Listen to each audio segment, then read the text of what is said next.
दोस्तों, कश्मीर के बडगाम की इन तस्वीरों ने आज पूरे देश को सन्न कर दिया है। जरा गौर से देखिए इन पिक्चरों को।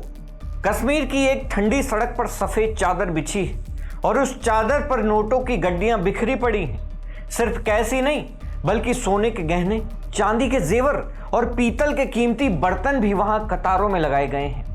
दावा किया जा रहा है कि यह करोड़ों की संपत्ति है। लेकिन चौंकाने वाली बात यह है कि यह पैसा कश्मीर की तरक्की या किसी भारतीय आपदा के लिए नहीं बल्कि सरहद पार ईरान के लिए इकट्ठा किया जा रहा है। दोस्तों, जिस कश्मीर में कभी अपनों का खून बहा था, कश्मीरी पंडितों को वहां से भगाया गया था, उनकी संपत्ति और इज्जत लूट ली गई थी, आज वही कश्मीर ईरान के दर्द में आंसू बहा रहा है। लेकिन आखिर इस भारी भरकम डोनेशन के पीछे की असली कहानी क्या है? आइए आपको विस्तार से बताते हैं कि क्यों ये तस्वीरें सोशल मीडिया पर बहस का मुद्दा बन चुकी हैं। नमस्कार, मैं हूं उमेश द्विवेदी और आप देख रहे हैं सरकारी मंथन।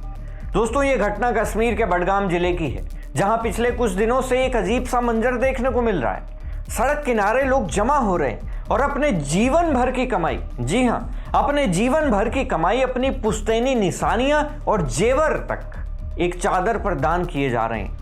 कश्मीर के इन लोगों का कहना है कि वे ईरान में चल रहे संकट और वहां की तबाही को देख नहीं पा रहे, इसीलिए एक सभ्य समाज होने के नाते वे अपनी तरफ से यह मदद ईरान भेज रहे हैं। इन विजुअल्स में आप देख सकते हैं कि किस तरह भीड़ जमा है और लोग रो रो कर अपना दुख जाहिर कर रहे हैं।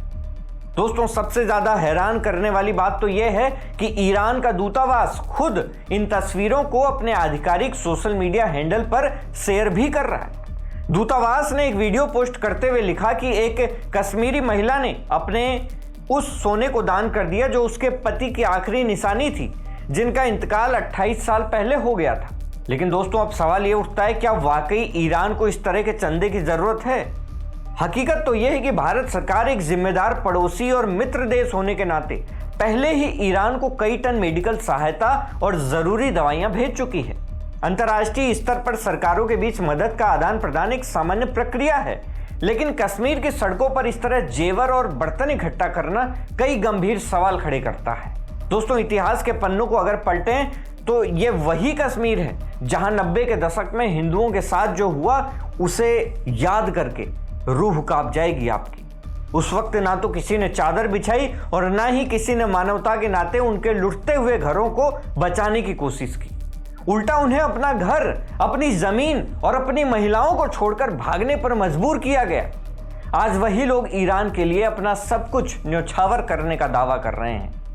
दोस्तों, इतना ही नहीं, कुछ वामपंथी और कथित लिबरल गैंग इस पूरी घटना को एक नया रंग देने की कोशिश कर रहे हैं। एक नैरेटिव ये चलाया जा रहा है सोशल मीडिया में कि ईरान केवल भारतीय मुसलमानों के इस प्यार की वजह से भारत से बात कर रहा है और हॉर्मुज के रास्ते से भारत के जहाजों को आने दे रहा है। दोस्तों, एक और कड़वा सच ये भी है कि कश्मीर में समय समय पर प्राकृतिक आपदाएं आई हैं। भारत के अन्य राज्यों में भी बाढ़ और भूकंप जैसे संकट आए हैं, लेकिन तब कश्मीर के इन इलाकों से ऐसी सामूहिक डोनेशन की खबरें आपने कभी नहीं सुनी होंगी। स्थानीय लोग आतंकियों को पनाह देने और उन्हें खाना खिलाने की खबरों में तो अक्सर चर्चा में रहते हैं, लेकिन भारतीय सेना के कल्याण के लिए कभी इस तरह की उदारता आपने कभी नहीं देखी होगी। दोस्तों, इस घटना ने सोशल मीडिया पर दो फाड़ कर दिए हैं। एक तरफ वो लोग हैं जो इसे मजहबी हमदर्दी मान रहे हैं, तो दूसरी तरफ देश का एक बड़ा हिस्सा इसे सुरक्षा के नजरिए से देखता है।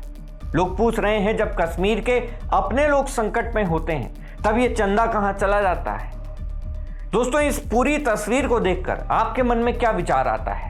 आपकी जो भी राय हो हमें कमेंट बॉक्स में जरूर दें। मैं हूं उमेश द्विवेदी और आप देख रहे थे सरकारी मंथन। नमस्कार।